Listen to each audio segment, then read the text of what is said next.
평일에 바쁘실 텐데 이렇게 주님의 말씀을 공부하기 위해서 많이 이렇게 와주셔서 감사드립니다. 시편에 대해서 오늘 제가 이야기하도록 되어 있는데, 사실 여러분들이 평소에 시편을 많이 사용을 해서 기도를 하고 계시기 때문에 시편에 대해서 뭘 이렇게 따로 설명을 한다는 것이 좀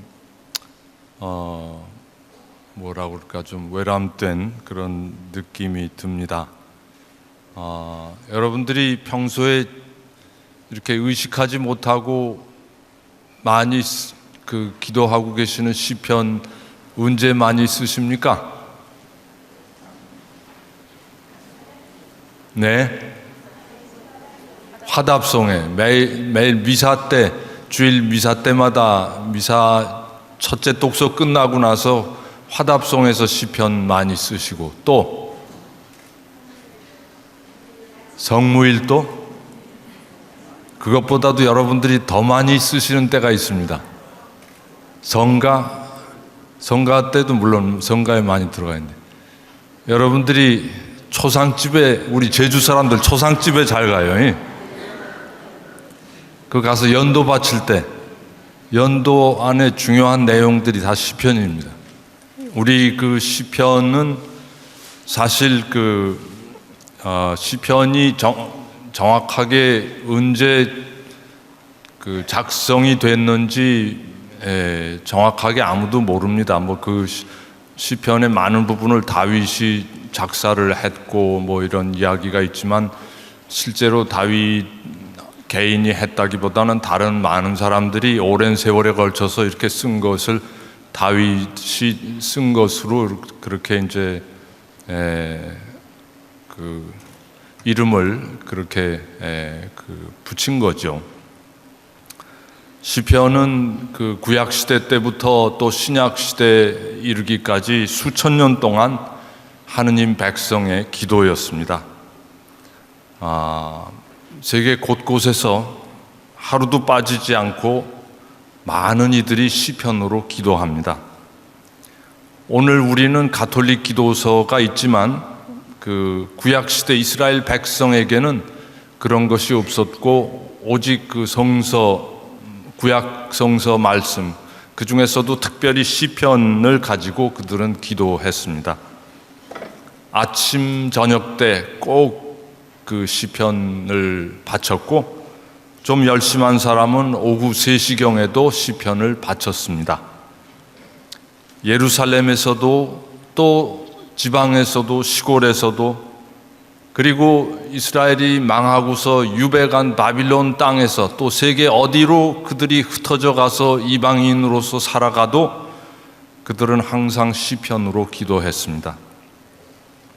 신약 시대에 들어와서도 사도들도 매일 회당에 모여서, 아니면 예루살렘 성전에 가서, 아니면 다락방에 숨어서, 아니면 로마 군대를 박해하는 로마 군대를 피해서 지하 무덤 동굴 속에 숨어 들어가서, 그리고 그 후에 세계 곳곳의 수도원에서, 또 성당에서 헤아릴 수 없는 많은 이들이 시편을 바치면서 하느님께 나아갔습니다. 시편 속에는 창조에서부터, 구약 성경에 나오는 창조에서부터 또 유배에 이르기까지 이스라엘 백성의 역사가 요약이 되어 있습니다. 옛날 사람들은 이렇게 성서를 요즘처럼 인쇄술이 발달하지 않았기 때문에 구전으로 다 외워서 이렇게 전했습니다. 아버지가 아들을 교육시키면서 외우게 했고, 랍비가 제자들을 외우게 하면서 성서를 가르쳤습니다. 근데 그중 그네들이 가장 많이 외웠던 것이 시편이었습니다. 그래서 다른 그 성서 부분들은 굉장히 길기 때문에 일일이 다 외우지 못해도 시편은 짤막짤막하기 때문에 또 거기다가 가락을 붙여가지고 이렇게 쉽게 외울 수 있었습니다.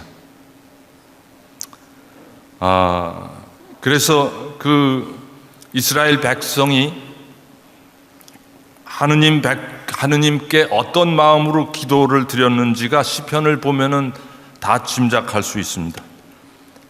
에집트를 탈출했을 때 그네들이 어떤 마음으로 하느님을 찬미했는지, 또 가나안 땅에 정착했을 때 어떻게 하느님을 찬양했는지, 또 가나안 땅에 살면서도 끊임없이 외부에서 침략해 들어오는 외적에 시달릴 때 어떻게 하느님께 호소하고 탄원했는지, 또 전쟁에 지고 나라를 잃고 성전이 완전히 무너지고 유배지로 끌려갔을 때 그들이 어떻게 하느님께 탄원했는지, 그런 것들이 시편에 다 들어가 있습니다. 그래서 시편에는 하느님을 찬양하는 찬양의 시가 있고, 자신들의 그 어떤 그 고통과 비극을 그 한탄하고 애틋하게 여기고 하는 그런 탄원의 시가 있고, 또 개인적인 탄원과 비탄의 시가 있습니다. 또는 예언적인 시가 있고, 또 지혜의 시가 있습니다. 오늘날 이제 이 성서에 나오는 시편 말고 많은 사람들이 시를 쓰죠. 시를 쓰고 시를 읽고 하는데, 일반 우리 문학가들이 시인들이 쓰는 시들은 자기 개인의 대체로 어떤 심리 상태를, 아니면 꼭 개인의 심리 상태가 아니라도 이렇게 자연의 아름다움을 표현한다든지, 또는 자신의 슬픔을 표현한다든지, 아니면 더 나아가선 사회, 온 나라의 어떤 무슨 큰 재난을 맞은 그런 상황을 표현한다든지. 그런데 이 성서의 시편은 그런 것보다는 정말 물론 개인과 하느님 백성 차원에서 하느님과의 그 관계를 이렇게 주로 표현하는 그런 내용들입니다. 시편의 기도가 이루어진 시대나 장소나 환경, 내용이 굉장히 다양하기 때문에 우리도 그 시편을 잘 활용하면은 우리의 그 생활 속에 굉장히 다양한 상황 속에서도 기도할 수 있는 어떤 재료들을 이렇게 뽑아낼 수 있습니다. 제가 나중에 지금 인쇄를 부탁해 놨는데, 우리가 생활 속에서 어떤 때 기쁠 때, 슬플 때, 또 병들었을 때, 아플 때 어떤 시편을 우리가 가지고 기도하면 좋을지 짤막하게 이렇게 분류해 놓은 것이 있으니까 나누어 드리겠습니다. 이따가.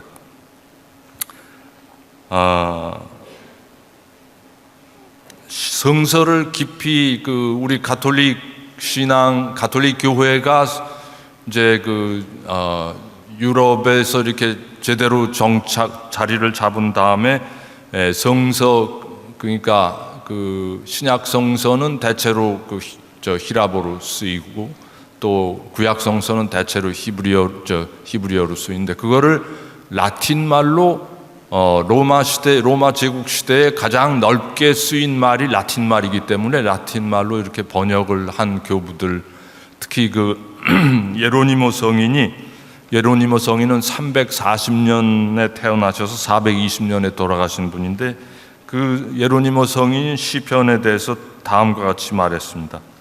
그분은 이스라엘, 지금의 이스라엘, 옛날 팔레스티나 땅에 가서 오래 사시면서 성서 연구를 아주 열심히 하시고 기도하신 분인데, 그분이 이렇게 말씀하셨어요. 그리스도의 마을 베틀레헴은 정말로 산골에 있는 자그마한 마을이다. 그곳에서는 시편을 노래하는 소리 외에는 침묵이 있을 뿐이다. 어디를 가든지 밭을 매는 사람은 손에 쟁기를 들고 알렐루야를 흥얼거린다.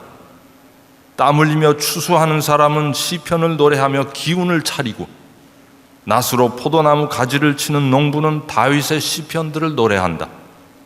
시편은 이 지방의 노래요, 애창곡이다. 이렇게 예로니모 성인은 말씀하셨습니다. 이렇게 시편은 하느님 백성의 기도 생활에 가장 큰 어떤 자료로서 이렇게 활용이 되어 왔는데, 근데 실제로 시편 그 자체가 기도라기보다는 기도를 준비하는 기도입니다. 시편을 읊는 것 자체가 엄밀한 의미에서 기도는 아닙니다. 시편 중에 주님 저를 구하소서 하는 그런 기도를 하는 내용도 있지만, 그러나 하느님께 직접 대놓고 호소하지 않는 그런 시편도 많습니다. 시편 1편은 하느님께 순종하는 의인과 또는 거역하는 악인의 운명을 이렇게 서술하고 있고, 하느님께 직접 호소하지는 않습니다. 시편 2편도 마찬가지입니다. 메시아에 대한 하느님의 선언과 선포가 이루어지고, 메시아에게 거역하고 저항하는 지상의 왕들에 대한 경고로서 시편 2편이 쓰였습니다. 직접 하느님을 향한 호소는 아닙니다.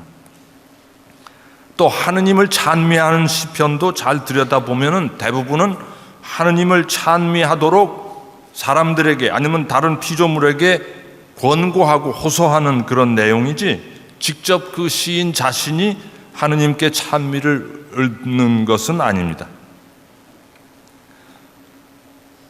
시편이란 그래서 우리를 기도의 본 막으로 안내하는, 말하자면 오페라를 치면은 전주곡과 같은 그런 부분이라고 볼 수 있습니다.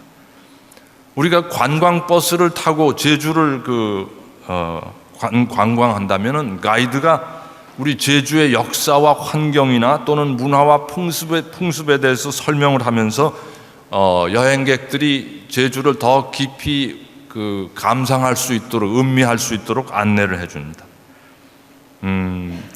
제주의 돌담이 어떻게 생겼다든지, 어떻게 만든다든지, 무슨 의미를 가지고 있다든지, 정랑의 이야기, 조랑말의 이야기, 해녀에 대한 이야기, 그런 거를 설명해 주듯이 시편 저자는 이스라엘 역사 속에서 하느님께서 어떤 일을 하셨는지, 하느님의 자비와 은총이 수많은 사건 속에서 얼마나 크게 우리에게 부어졌는지, 하느님의 섭리와 역사를 감상하면서 하느님을 찬미하고 감사드리도록 그렇게 우리들의 마음을 그렇게 촉진시켜주는 그런 역할을 하는 것입니다. 그래서 옛날 수도원에서는 성무일도를 바치면서 보통 시편 세 개를 바치는데, 한 시편이 끝나면은 다음 시편을 노래할 때까지 수도자가 땅바닥에 엎드려서 침묵의 시간을 가졌다고 합니다. 얼마나 긴게 침묵했는지는 모르겠는데 시편과 시편 사이에 땅바닥에 엎드려서 침묵 기도 시간을 가졌다고 합니다. 그것은 그냥 쉬는 것이 아니고 그 시간에, 침묵 시간에 자기 몸과 마음을 집중해서 하느님께 본인이 직접 기도하는 것입니다.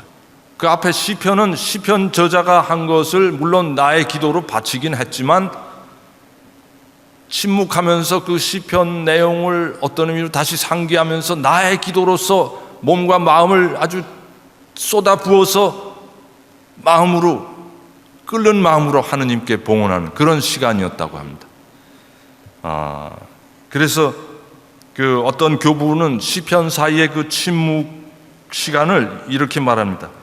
영혼과 육신의 전 에너지를 한데 모아 눈물 지으며 열정적으로 마음 깊은 곳에서 하느님 향하며 떨며 기도하는 시간이다. 그 체사레우스라는 교부는 이렇게 말씀하십니다. 시편을 낭송한 다음 하느님께 기도하는 것을 게을리하며 비록 믿음을 갖고 시편을 바친다 하여도 무슨 도움이 되겠는가? 그러므로 시편 낭송을 끝내면 각자가 겸손한 마음으로 주님께 탄원의 기도를 바쳐야 할 것이다. 그래서 이렇게 시편 수도원에서도 보면은 요즘 시편 기도를 이렇게 아침 저녁으로 바치시는데 세 편을 바치는데 한 편 끝나면 바로 이어서 그 다음 시편으로 넘어가는데 그러면 언제 기도하는 겁니까? 그게 저는 수녀원에 갈 때마다 이렇게 함께 기도하면서 이 양반들은 언제 기도하나 하는 생각을 합니다. 그런데 물론 시편을 바치면서 그때 이렇게 시편 본문 자체를 읊으면서 기도하지만 그러나 옛날 교부들은 시편 한 시편 끝나면은 그거를 마음속에서 이렇게 상기하면서 나의 기도로서 다시 바치도록 그렇게 권유하고 있습니다. 그러면 시편을 어떻게 나의 기도로서 바칠 것인가? 시편은 예수님 오시기 전에도 몇백 년 전에 쓰여진 시편들이 많고, 그런데 말하자면 그렇게 따지면 2000 몇백 년 전에 쓰인 시편을 어떻게 나의 기도로서 시편이 쓰일 때 시편 저자의 의도하고 내가 지금 기도하고 싶은 거하고는 아마 차이가 많을 겁니다. 그런데 2000 몇백 년 전에 고대 이스라엘이라는 나라에서 우리하고는 전혀 동떨어진 그런 환경에서 사신 시인이 한 기도를 어떻게 나의 기도로서 지금 봉헌할 수 있을 것인가? 거기에 대해서 이제 세 가지 가능성이 있습니다. 하나는 그 시를 읊고 있는 시인의 입장에서 함께 시인의 입장에 서서 함께 시를 나의 기도로 올리는 것입니다. 예를 들어서 병자가 하느님께 자신의 고통을 하소연하고 나아가서는 그 병에서 이제 치유되었음을 감사하는 그런 시편들이 있습니다. 그 시편을 읽고서는 나 자신이 나의 육체적인 질병 또는 정신적인 어떤 병을 앓고 있는 상황에서 같은 내용으로 기도를 올릴 수 있죠. 나도 아프니까 그때 병자와 마찬가지, 시를 쓴 병자와 마찬가지로. 그 다음에 또 죄인이, 시에 보면 죄인이 자신의 죄악과 어떤 많은 실패를 고백하면서 그런 죄악에서 주님께서 용서해 주시도록 청하고 또 용서받은 기쁨을 노래하는 그런 시편들이 있습니다. 근데 나도 그런 똑같은 죄인으로서 같은 마음을 가지고 기도할 수 있겠죠. 또 시편에 보면 예루살렘이나 이런 거룩한 도시가 이렇게 포위돼서 완전히 멸망할 위기에 있다든지 아니면 유배 갔다 굉장히 고통을 당하다가 이제 돌아오는 기쁨을 노래하는 시들이 있는데, 우리도 비슷한 상황에서 살아가면서 우리는 사방팔방에서 이렇게 우리를 이렇게 못 살게 구는 그런 사방에서 공격당하고 포위당한 것 같은 그런 체험들을 하죠. 그러니까 그런 때 그런 시를 우리가 읊을 수 있고, 또는 어떤 그런 위기 상황에서 해방됐을 때 해방의 기쁨을 또 나도 같은 기도로 봉헌할 수 있습니다. 그것이 이제 첫 번째 경우고, 두 번째로 나의 기도로서 시편을 바치기 위해서 시편 텍스트를 내 개인의 어떤 인생에 대입해서 내가 겪은 일들을 상기하면서 읽고 기도로 봉헌할 수 있습니다. 그것은 시인이 그 2000 몇백 년 전에 텍스트를 쓴 그 시대적 상황이나 내용과는 아무 상관없이 그냥 내 삶에 적용하고 읽고 기도할 수 있습니다. 시인은 예를 들어서 뭐 물에 빠져서 허우적거리는 그런 내용으로 기도를 해도 나는 그 뭐 예를 들어서 내가 살아가면서 그냥 그 온종일 아침부터 밤까지 뭐 가정주부들 같으면 이 가정의 일은 해도 끝이 안 난다고죠. 그러면서도 다 해놓으면 저 남편은 돌아와서 오늘 하루 종일 집에서 놀면서 뭐 했어? 뭐 그런 뭐 체험을 하더라도 그 같은 어떤 그런 그 하느님께 정말 뭐 이 목에 차도록 이렇게 힘든 자신의 체험을 이렇게 호소하면서 기도할 수 있는 거죠.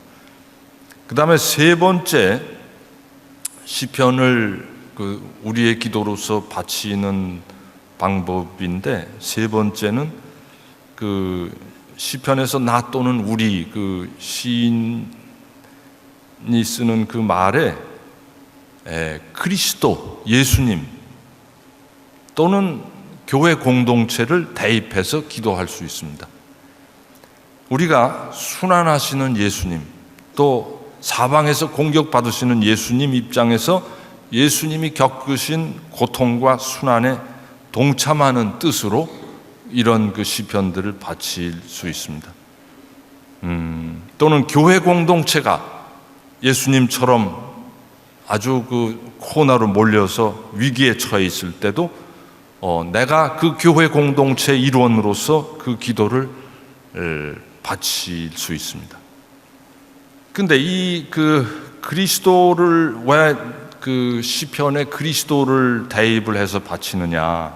시편은 그 그리스도께서 오시기, 예수님 오시기 벌써 몇백 년 전에 쓰였는데, 그런데 그 시편의 많은 부분을 예수님께서는 그 시편을 당신에 대한 예언적인 시편으로 받아들이셨습니다. 특별히 당신의 순환과 죽음과 부활에 관한 시로 받아들이셨습니다.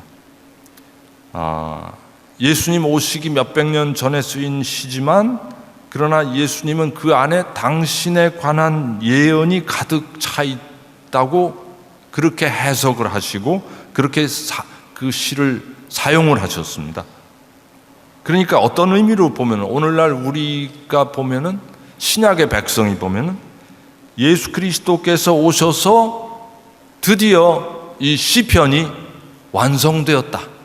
시편 저자는 그것이 무슨 뜻인지도 모르고 어떤 의미로 읊었을지 모르는데, 그것이 예수께서 오셔서 우리를 위해서 순환하시고 돌아가시고 부활하심으로 인해서 그 시편의 내용이 완성되었다, 이렇게 볼 수 있는 것입니다. 그래서 이 예수님을 주님으로 모시고 믿는 우리 그리스도인들은 기본적으로는 첫째로 시편을 예수님 자신이 읊으셨기 때문에 예수님 자신이 시편을 애용하셨고 하느님 아버지께 봉헌하셨기 때문에 우리도 예수님과 같이 하느님 아버지께, 아니면 천주 성자이신 예수님께 바치는 기도로 봉헌하는 것이 굉장히 중요하다고 느껴집니다. 그리고 또 동시에 이 시에 예수님 오시기 전에 몇백 년 전에 쓰인 시지만, 그 시를 다시 어떤 의미로 당신의 순환과 죽음과 부활로 새롭게, 그 글자는 그대로라도 그것을 새롭게 소화하고 새로운 시로 탈바꿈 시키신 것이 예수님이기 때문에 그것을 예수님 자신의 기도로 받아들이고, 그 예수님의 기도를 우리가 반복하고 예수님의 마음과 하나 되는 그런 기도로서 봉헌하는데 큰 의미가 있다, 이렇게 말씀드릴 수 있습니다. 그래서 시편에서 어떤 그 가난한 자의 외침이나 울부짖음이 많이 나오는데, 그런 것을 읽을 때 그것은 우리 예수님의 목소리로 우리가 마음에 새기면서, 예수님께서 이 시편을 읽으실 때 이 시편을 읽고 하느님 아버지께 기도하셨을 때 예수님의 마음이 어땠을까, 그거를 상상하면서 그거를 마음으로 느끼면서 이렇게 봉헌하시면 좋다는 것입니다. 그리고 이 시편 저자의 그 목소리는 어떤 의미로 예수님 안에 그렇게 완성되었지만 그 시는 그리스도 예수님을 머리로 하는 그 그리스도의 신비체, 고통받고 있고 때로는 정의를 위해서 싸움을 불사하고 또 그리스도의 순환에 동참하고 있는 그리스도 공동체, 교회 공동체 전체의 어떤 그러한 그 노래로 우리가 그것을 생각하면서 교회 공동체 전체, 그리스도의 신비체 전체와 함께 바친다는 마음으로 바치는 것도 굉장히 그 중요한 시편 기도의 한 방법입니다. 그래서 그 시편은 유다인들이 바칠 때 그 시편 기도의 의미와 오늘날 그리스도 예수님을 따르는 우리가 바치는 시편의 의미는 근본적으로 굉장히 다르다는 것입니다. 그래서 우리는 예수님의 마음, 예수님의 입장에서 예수님께서 어떻게 그 시편을 기도하셨는가를 생각하면서 항상 그 시편을 대하는 것이 좋지 않은가, 그런 생각을 합니다. 물론 꼭 예수님께 대입 안 되는 그런 시들도 있겠지만, 그래서 그 예수님, 지금부터 저는 이제 예수님께서 어떻게 시편을 활용하셨는지를 좀 말씀드리고 싶습니다.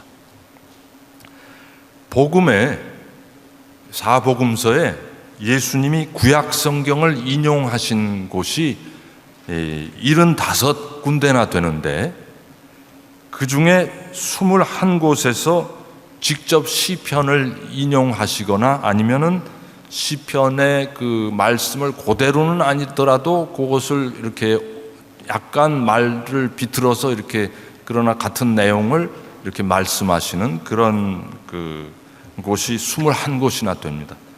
그리고 그 21곳 중에서 13곳이 예수님 생애의 마지막 기간, 즉 예루살렘에 입성하셔가지고서 돌아가실 때까지, 그때에 그 집중되어 있습니다. 그러니까 예수님께서 시편을 평소에도 많이 기도하셨을 텐데, 복음서에는 그 상당 부분이 예수님 입에서 이렇게 시편 말씀이 흘러나오는 것이 그 당신 생애 마지막에 막다른 골목에 적들에게 쫓기고 원수들에게 포위됐을 때, 그리고 제자들이 다 떠나갔을 때, 그런 막다른 골목에서 시를 읊으셨습니다. 시편에는 그 기쁨을 노래하는 그런 시편들도 있는데, 사실은 그것도 그 곰곰이 따져보면은 기쁨이 그냥 좋아서 기쁨이 아니고 엄청난 고통과 외로움과 그 슬픔을 겪고 나서 거기서부터 하느님의 구원을 받고 기뻐서 노래하는 그런 시편들입니다. 그러니까 성서는 어떤 의미로 어떻게 보면은 좀 뭐라 그럴까, 슬픈 사람들, 고통받는 사람들을 위한 그런 특히 시편은 그런 내용들이라고 해도 과언이 아닙니다. 그냥 행복하고 모든 것이 충족되고 그런 사람들에게는 아마 시편의 필요가 별로 없을지 모르겠습니다. 그러나 정말 아픈 사람일수록, 슬픈 사람일수록, 외로운 사람일수록 시편은 굉장히 가까운 기도가 될 수 있습니다. 예루살렘에 들어가셔서 예수님께서 그 마테오복음 21장 16절에 보면은 성전을 정화하시고 예수님께서 눈먼이들과 절름발이를 고쳐주시자 예수님을 찬양하던 아이들이 그 다윗의 자손께 호산나 하고 외쳤습니다. 그러니까 그 성전의 수석 사제들과 율법학자들이 항의를 했습니다. 저들이 뭐라고 하는지 당신 그 듣고 있는가? 저런 말 해도 되는가? 당신이 뭔데? 그러니까 예수님께서 그때 뭐라고 답을 하셨는 거 아니? 당신께서는 아기들과 젖먹이들의 입에서 찬양이 나오게 하셨습니다 라는 말씀을 읽어본 적이 없느냐? 이것은 시편 8편 3절의 그 이야기를 구절을 예수님께서 그대로 인용을 하시면서 그 율법학자들에게 답을 하신 겁니다. 여기서 예수님이 시편 8편의 그 3절만 인용을 해서 응답을 하셨지만 예수님은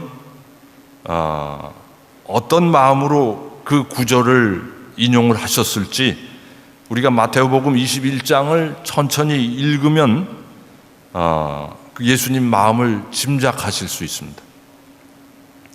예수님께서 이렇게 나귀를 타고 예루살렘에 입성하시죠.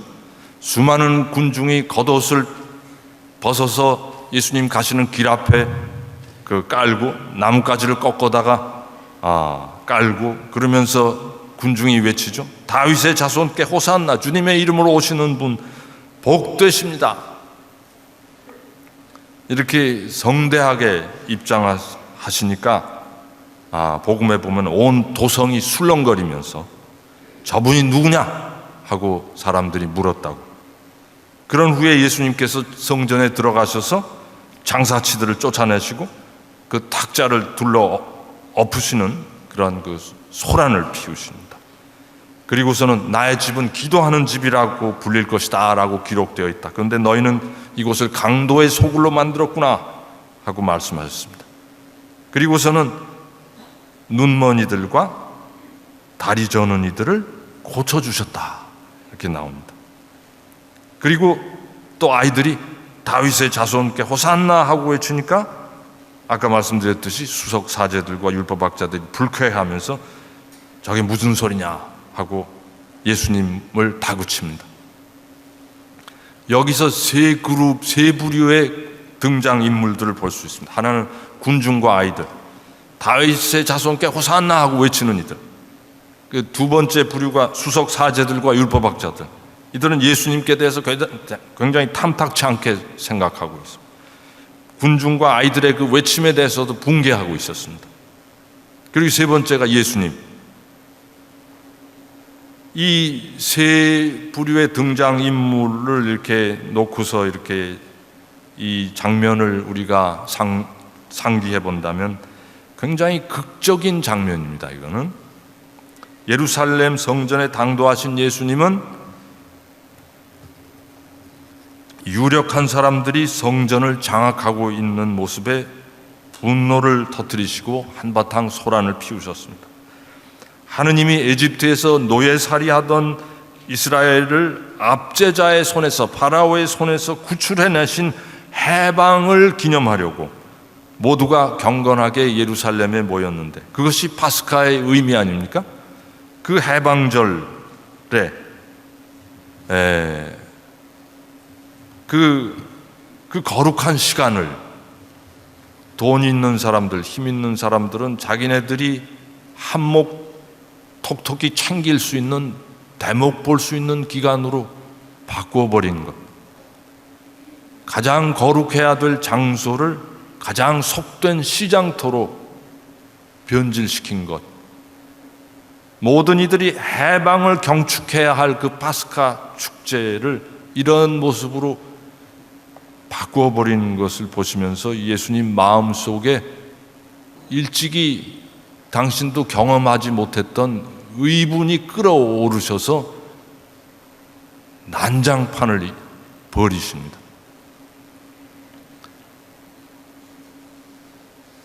그러면서 예수님 눈에는 그 파스카 축제를 통해서 한몫 톡톡히 보려는 사람들과는 너무나도 대조적인 가난한 이들과 눈먼 이들과 다리 저는 이들을 보시면서 한없는 연민과 사랑의 마음이 솟구치십니다. 그래서 그들을 그 병과 장애의 굴레에서 해방시키십니다. 고쳐달라고 안 하는데도 예수님이 먼저 자기가 나서서 그렇게 하십니다. 그것은 바로 하느님 나라가 와 있다는 증거를 보여주시기 위함이었습니다. 예수님은 그 하느님 나라가 와 있다는 그 하느님 나라 도래를 기뻐하면서 시편 8편을 노래하신 것입니다. 3절만 그 인용을 하셨지만 제가 읽어드리겠습니다. 주 저희 하느님, 그 예수님, 제가 지금 말씀드린 그 분위기 안에서 예수님이 느끼시는 그 마음을 가지시고 여러분들 들으시기 바랍니다. 주 저희 하느님, 온 땅에 당신 이름이 얼마나 존엄하십니까? 하늘 위에 당신의 엄위를 세우셨습니다. 당신의 적들을 물리치시고 대항하는 자와 항거하는 자를 멸하시려 아기와 젖먹이들의 입에서 나오는 것으로 당신께서는 요새를 지으셨습니다. 우러러 하늘을 바라봅니다. 당신 손가락의 작품들을, 당신께서 굳건히 세우신 달과 별들을. 인간이 무엇이기에 이토록 기억해 주십니까? 사람이 무엇이기에 이토록 돌보아 주십니까? 신들보다 조금만 못하게 만드시고 영광과 존귀의 관을 씌워주셨습니다. 당신 손의 작품들을 다스리게 하시고 만물을 그의 발 아래 두셨습니다. 저 모든 양떼와 소떼, 들짐승들하며 하늘의 새들과 바다의 물고기들, 물속 길을 다니는 것들입니다. 주 저의 하느님, 온 땅에 당신 이름이 얼마나 존엄하십니까? 그리고 이어서 그 마태복음 21장 그 후속을 보면은 예수님께서 비유를 하나 들어주셨습니다. 포도밭 주인에게 소출을 제대로 내지 않고 주인이 보낸 종들을 매질하고 죽이는 그런 사악한 소작인의 비유를 들려주신 다음에 너희는 이 성경 말씀을 읽어본 적이 없느냐? 집 짓는 이들이 내버린 돌, 그 돌이 모퉁이의 머릿돌이 되었네. 이는 주님께서 이루신 일 우리 눈에 놀랍기만 하네. 이것은 시편 118편의 22절의 그 인용입니다. 이 포도밭 소작인의 비유는 예수님의 예루살렘 입성 후에 성전에서의 그 난동 사건이 있고 나서 또 아까 말씀드린 그 수석 사제들과 원로들이 항의성 질문을 던지고 났을 때 하신 답변의 한 부분입니다. 수석 사제들과 원로들은 그 성전을 운영하고 관리하는 책임을 진 사람들입니다. 성전 구역 내에서 재물을 사고 팔고 환전을 하도록 허락한 사람들, 어떤 의미로 권력과 금력을 쥐고 있는 사람들입니다. 또 당시에 이스라엘 사회를 좌지우지하던 지도층, 제일 높은 사람들입니다. 그들에게는 예수님의 그 성전 정화 소동이 자신들에 대한 정면의 도전으로 받아들일 수밖에 없었습니다. 자신들의 그 기득권을 뒤흔드는 가장 그 위험한 사건으로 받아들였습니다. 그래서 예수님을 그대로 둘 수 없기 때문에 어떻게 해서든 제거하기 위해서, 위험한 존재이기 때문에 제거할 수순을 찾게 됩니다. 이런 상황에서 예수님은 그 포도밭 소작인, 사악한 소작인의 비유를 말씀하셨고 그 연장선상에서 시편 118편을 읊으셨습니다. 그런 그 상황을 그 마음에 담고 시편 118편을 그 읽어보면은 예수님 마음에 이렇게 좀 더 우리가 다가갈 수 있습니다. 이 시편이 길기 때문에 제가 여기서 읽지 않겠습니다. 나중에 여러분들이 읽어 주시죠. 그 다음에 이제 최후의 만찬에서 요한복음 13장에 보면은 예수님께서 제자들의 발을 씻어 주신 다음에 식탁에 앉으시고 나서 당신이 가장 가까운 사람에게 배신을 당할 것임을 예고하시면서 시편 41편의 10절을 인용하셨습니다. 제 빵을 먹던 그가 발꿈치를 치켜들며 저에게 대들었습니다 라는 말씀이 이루어져야 한다. 이 시편 41편은 원래 동료들로부터 버림받은 병자의 기도 시편입니다. 근데 예수님은 그 시편을 당신의 순환에 바로 직결해서 그 시를 읊으셨습니다. 시편 41편을 좀 더 예수님 마음에서 우리가 이해하고 바칠 수 있기 위해서 요한복음 13장을 우리가 보시면 좋겠습니다. 요한복음 13장 1절에 보면은 파스카 축제가 시작되기 전 예수님께서는 이 세상에서 아버지께로 건너가실 때가 온 것을 아셨다. 그분께서는 이 세상에서 사랑하신 당신의 사람들을 끝까지 사랑하셨다. 그리고 만찬 때의 일이었다. 악마가 이미 시몬 이스카리옷의 아들 유다의 마음속에 예수님을 팔아넘길 생각을 불어넣었다. 이 세상에서 사랑하시던 사람들을, 당신의 사람들을 끝까지 사랑하셨다.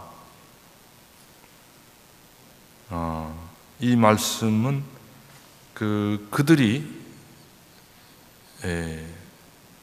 당신의 예수님의 사랑을 온전히 받아들이지 못했음에도 불구하고, 당신의 사랑이 거부당했음에도 불구하고 예수님은 그들을 포기하지 않으시고 끝까지 당신의 마지막 피 한 방울까지 다 흘리면서 사력을 다해서 사랑하셨다 하는 그런 의미가 아니겠습니까? 그래서 예수님은 거부당해도 배신당해도 포기하지 않는 그 사랑을 증명하시고자 스승인 자신이 제자들의 발을 하나씩 씻어 주셨습니다. 제자들도 예수님이 하신 그대로 발을 씻어 주라고 또 명하시고, 그렇지만 유감스럽게도 예수님께서는 그들 가운데 배신자가 있음을 아시고서 시편 41편의 그 말씀을 인용하십니다. 예수님은 마치 이 병자의 기도인데, 마치 병상에 누워있는 병자처럼 모두가 다 떠나가고 혼자 버려진 환자처럼 혼자이심을 절감하십니다. 평소 자신을 미워하고 배척하는 사람들뿐 아니라 동고동락하고 한솥밥을 먹던 그런 형제 같은 제자들조차 배신의 칼날을 꼽으려고 하는 그런 상황이니까 예수님의 마음이 어떠셨겠습니까? 보통 우리가 사이가 안 좋던 사람이 욕하고 폭력을 행사하고 할 때는 그러려니 하고 그래도 감내할 수 있지만, 근데 내가 정을 주고 내가 신뢰하고 내가 속마음을 다 준 내가 사랑하던 사람이 나에게 등을 돌릴 때는 원수가 나를 미워하고 박해하는 것보다 몇 배나 더 아프고 더 분하고 더 치가 떨리는 것을 우리는 경험할 수 있습니다. 그런 그 예수님 마음으로 시편 41편을 읽어보시면 좋겠습니다. 행복하여라. 가련한 이를 돌보아 주느니 불행의 날에 주님께서 그를 구하시리라. 주님께서 그를 보살피고 살려주시어 그가 땅에서 복을 받으리라. 그를 원수들의 탐욕에 내주지 않으시리라. 주님께서 그를 병상에서 받쳐주시고 그가 아플 때 모든 고통을 없애시리라. 이 시편을 외우면서 예수님께서는 속으로 이렇게 아마 외치셨을지 모르겠습니다. 저는 날마다 가련한 이들의 친구가 되려고 그렇게 애써왔는데 주님께서는 이 불행한 날에 저를 왜 보살피지 않으십니까? 이렇게 외치시면서, 그러나 또 이 시편을 읊으시면서 또 하느님의 그 도우심을 청하지 않으셨을까? 5절부터 보면 저는 아뢰었습니다. 주님 저에게 자비를 베푸소서. 저를 고쳐주소서. 당신께 죄를 지었습니다. 제 원수들이 저에게 몹쓸 말을 합니다. 저자가 언제 죽어 그 이름이 사라질까? 찾아와서는 거짓을 이야기하며 속으로는 못된 것을 모아서 밖에 나가 이야기합니다. 저를 미워하는 자들이 다 함께 저를 거슬러 수군대며 저에게 해로운 일을 꾸밉니다. 불운한 일이 그를 덮쳐 드러누운 저자가 다시는 일어나지 못하게 되어버려라 합니다. 제가 믿어온 친한 번마저, 제 빵을 먹던 그마저 발꿈치를 치켜들며 저에게 대듭니다. 그러나 주님, 당신께서는 자비를 베푸시어 저를 일으키소서. 제가 그들에게 안갚음하오리이다. 제 원수가 저를 두고 환호하지 않는다면 당신께서 저를 좋아하심을 제가 알게 되리이다. 당신께서는 제가 온전하도록 붙드시고 저를 당신 면전에 영원히 세워주십니다. 자신을 미워하는 자들 뿐 아니라 자신을 배신한 자들, 자신의 불행을 수군거리는 자들의 그 음모와 계략을 하느님께 하소연하고 자신이 그렇게도 몸과 마음을 쏟으면서 가르치고 사랑해온 제자마저 자신을 팔아먹는 그런 참담함 속에서 이제 자신에게는 하느님 아버지밖에 의지하고 도움을 청할 분이 안 계시는 그런 아주 가장 외롭고 고독한 상황에서 이 시편을 바치시면서 또 하느님의 도우심을 청하지 않으셨는가, 그런 생각을 할 수 있습니다. 그 다음에 겟세마니에서 예수님께서 마르코복음도 14장에 그 이야기가 나오죠. 마테오복음 26장에 보면은 이런 26장 37절에 보면은 이 말씀이 나옵니다. 그분께서는 공포와 번민에 휩싸이기 시작하셨다.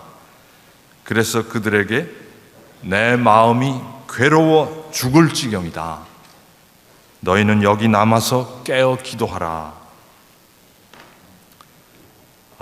이것은 시편 42편 5절에 나오는 표현, 내 영혼아 어찌하여 녹아내리며 내 안에서 신음하느냐 하는 그 시편 내용입니다. 단어는 다르지만 아마 옛날 시편이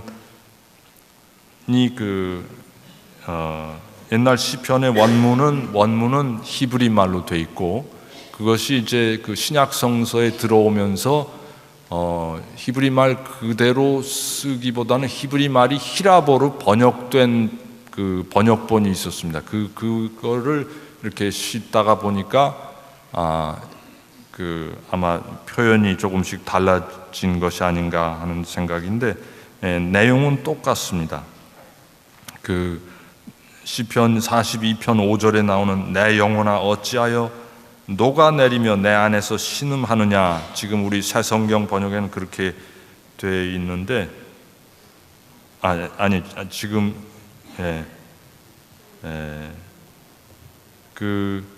그것이 이제 마테오복음에 나오는 예수님 인용하시는 내 마음이 괴로워 죽을 지경이다 하는 그 말씀과 히라보 어원은 같은 그 말씀이라고 합니다. 이제 예수님께서 마지막 최후의 만찬, 파스카 만찬을 마치시고 저녁 기도인 찬미의 찬미가를 부르고 나서 제자들과 함께 올리브산으로 향해 가셨습니다. 왜 올리브산에 가셨을까?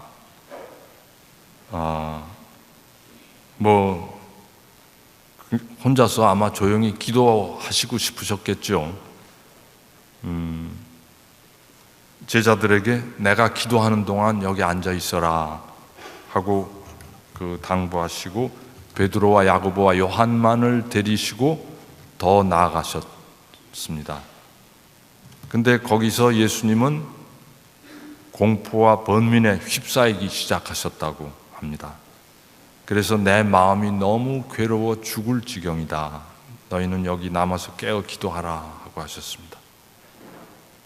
정말 지금 이제부터 무슨 일이 일어날지, 자기에게 어떤 그 위험이 닥쳐올지, 어떤 형벌을 받아야 할지, 어떤 최후를 맞이할지 알 수 없는 그런 칠흑과 같은 어두움을 경험하십니다. 한없는 공포를 느끼신 것 같습니다. 우리가 어떤 그 고통을 이렇게 겪을 때 정작 그 고통이 닥치면은 육체적으로 그 고통을 굉장히 느끼지만 고통이 닥치기 전에 그 고통을 기다리면서는 정신적인 고통이 더 큽니다. 엄청난 그 정신적인 공포가 휘몰아칩니다. 예수님은 지금 혼자죠.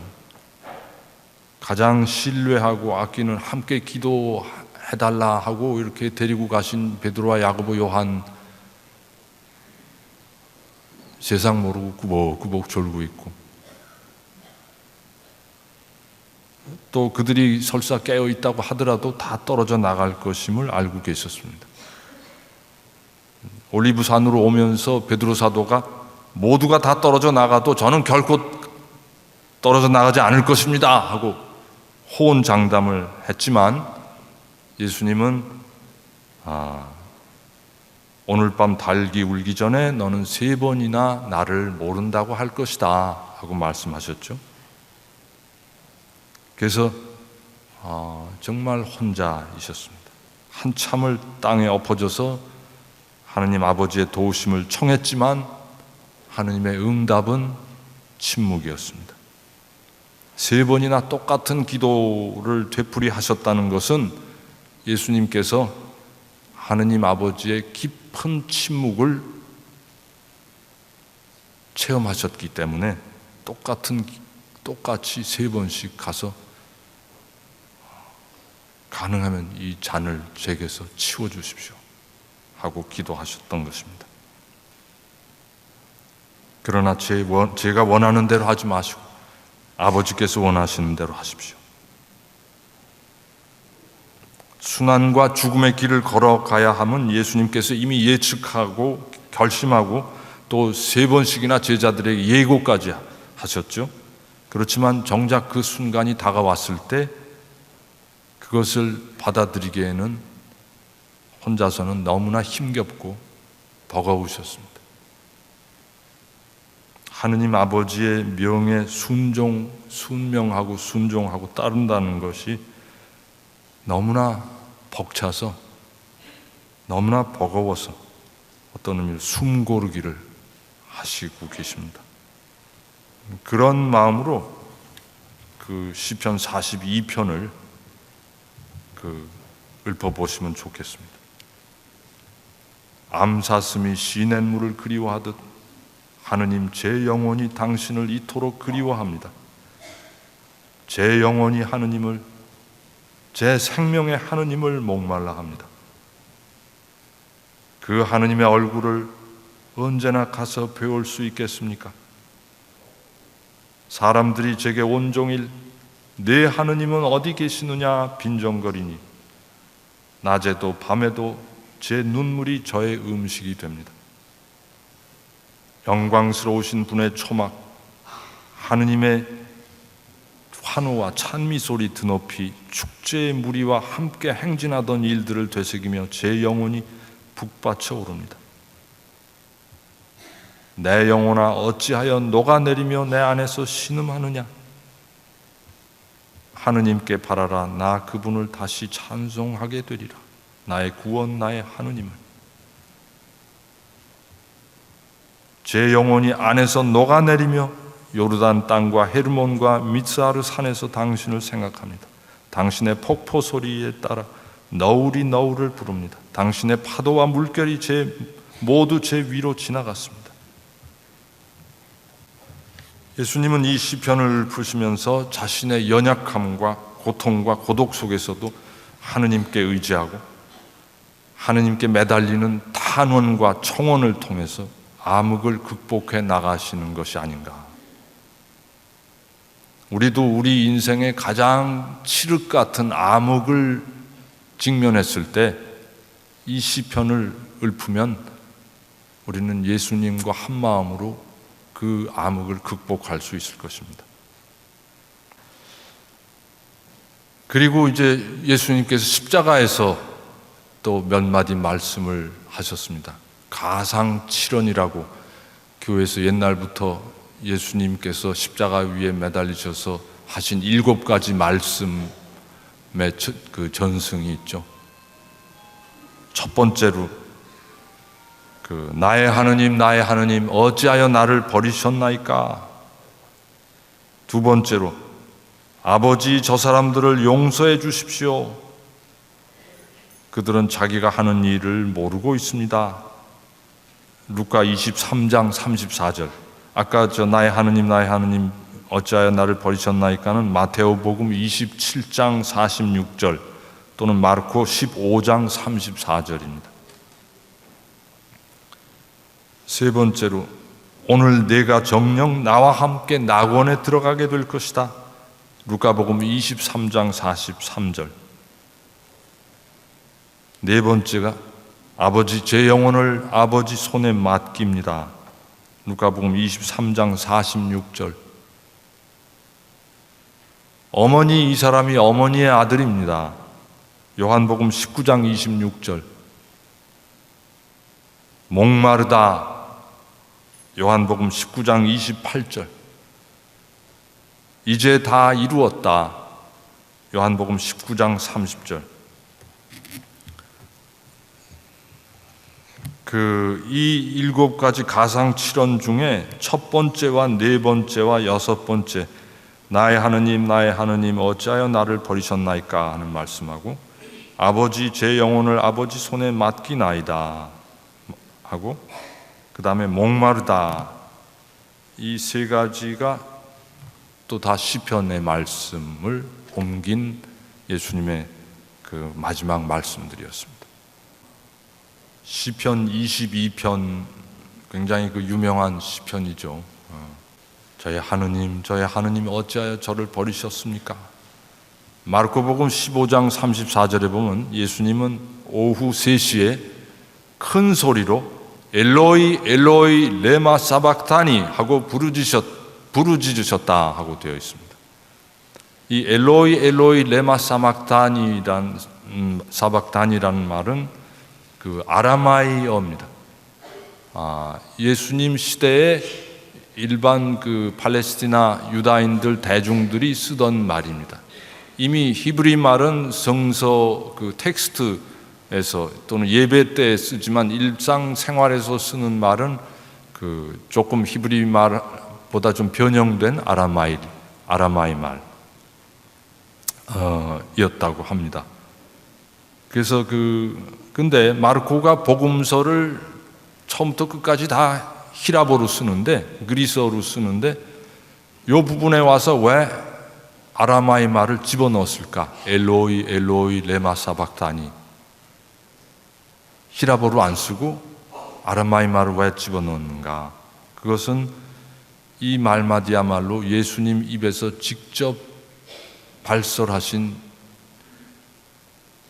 말씀을 그대로 전한다는 것을 마르코 복음사가는 암시하고 있습니다. 사지에 못을 박히는 형벌을 받으시고 인간이 겪을 수 있는 최악의 그 고통의 상황에서 얼마나 힘이 드셨으면 예수님께서 입만 열면은 그렇게 공경하고 믿고 의지하던 하느님 아버지조차 당신을 버리셨다고 그렇게 여기셨겠습니까? 근데 시편 22편을 쭉 읽어 나가다 보면은 처음에는 그렇게 시작을 하지만 나중에 20절부터는 시편 저자는 다시 하느님께 매달립니다. 왜 저를 버리셨습니까? 하고 막 그냥 울부짖다가 나중에는 하느님의 구원을 청하고 20절부터 보면은 그러나 주님 당신께서는 멀리 계시지 마소서. 저의 힘이시여 어서 저를 도우소서. 저의 생명을 칼에서 저의 목숨을 개들의 발에서 구하소서. 사자의 입에서 들소들의 뿔에서 저를 살려내소서. 이렇게 외치십니다. 그래서 그리고 나서 결국 하느님께서는 그 23절에 보면 22절 후반에 보면 당신께서는 저에게 대답해 주셨습니다. 저는 당신 이름을 제 형제들에게 전하고 모임 한가운데에서 당신을 찬양하오리이다.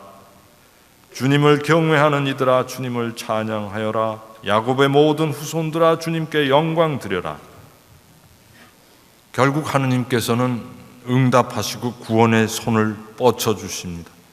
그래서 시편 저자는 구원하시는 하느님을 찬양하고 영광을 드립니다. 그러니까 예수님은 이 시편의 시작의 말씀을 이렇게 막 울부짖듯이 내뱉으셨지만 결국 이 시편 마지막까지 외우시면서 하느님을 향하여 울부짖고 마지막까지 숨이 끊어지는 순간까지 매달리고 도우심을 청하시면서 하느님께서 아버지께서 당신을 절대로 버리지 않으신다는 어떤 그런 믿음 속에 이렇게 자신을 봉헌하시지 않았을까. 교회 역사 속에 순교자들이 이렇게 맞이하신 최후의 순간들을 보면은 우리가 평상시에는 도저히 가능해 보이지 않는 그런 초인적인 어떤 인내와 희망을 가지고 마지막을 맞이하시는 그런 모습을 봅니다.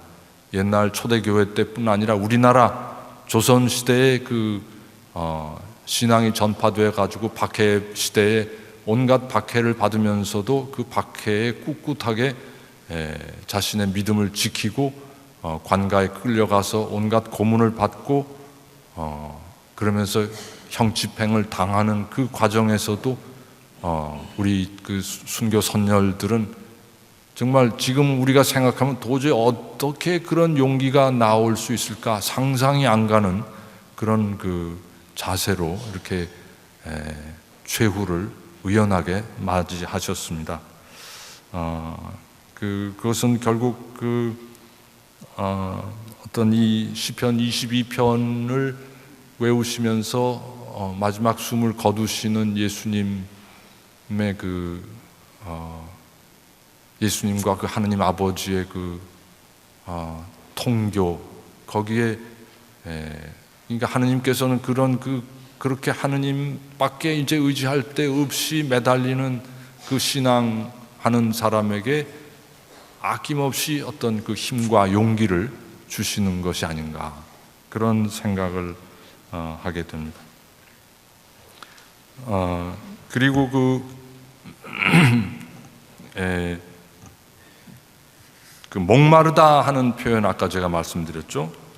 그것이 요한복음 19장, 시간이 지났는데 요것만 하고 그냥 끝내겠습니다.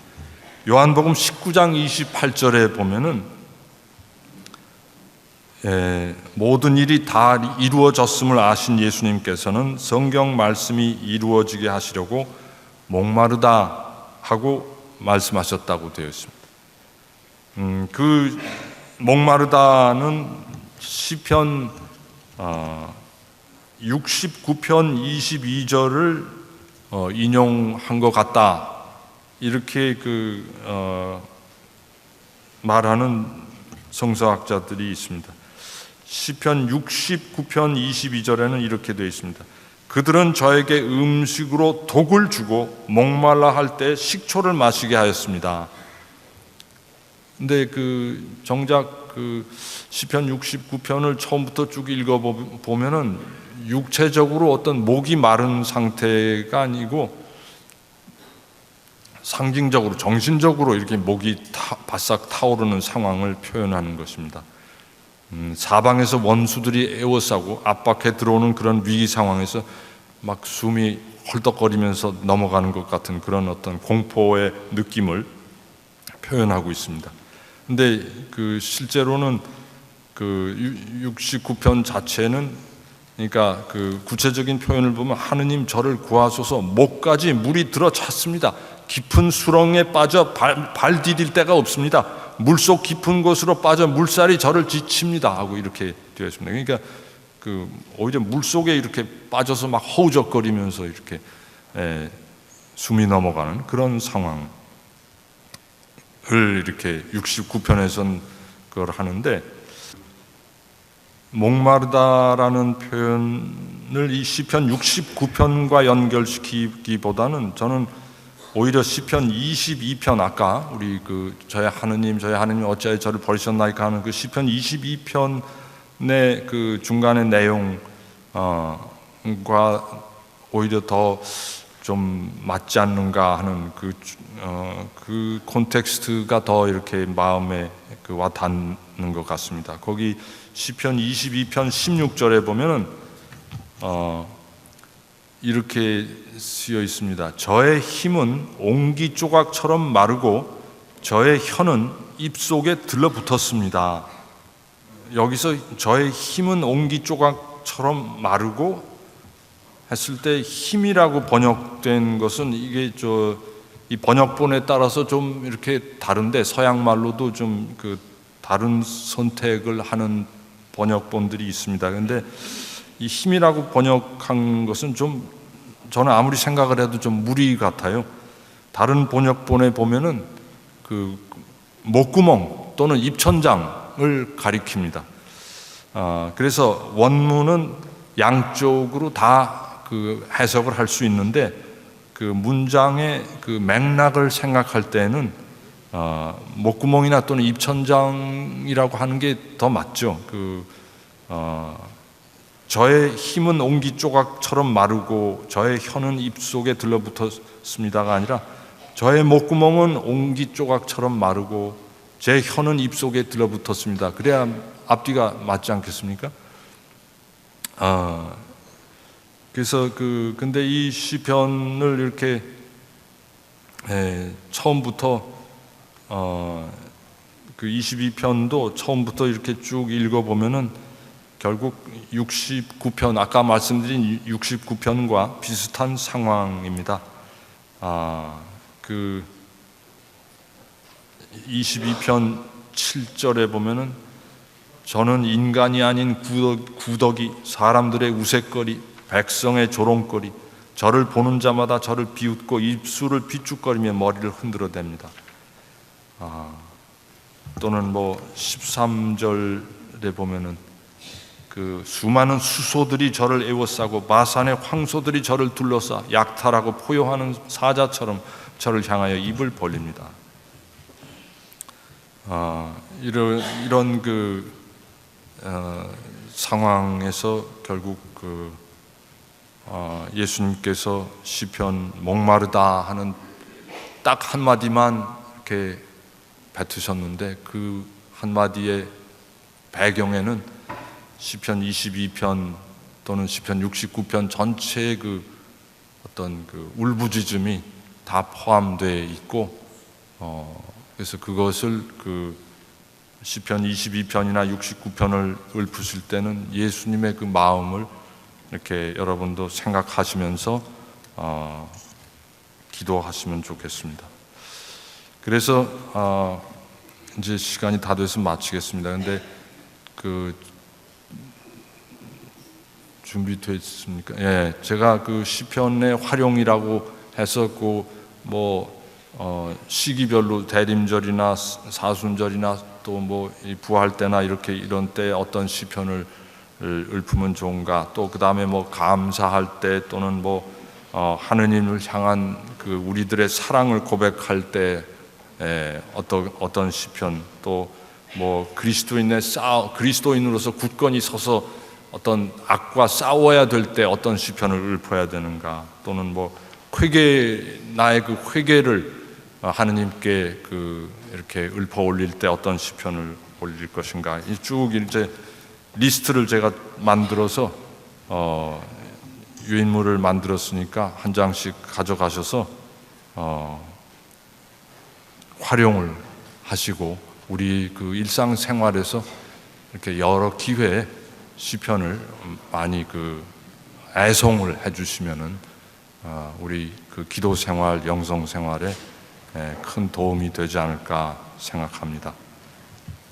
예, 하여튼 초점은 예수님께서 이 시편을 많이 애용하시고 얼마나 달달 외우셨으면 숨 넘어가는 순간에 시편 말씀이 술술 흘러나왔을까, 그런 생각을 이렇게 하게 되면서 우리도 시편을 애송하도록 하십시다. 고맙습니다.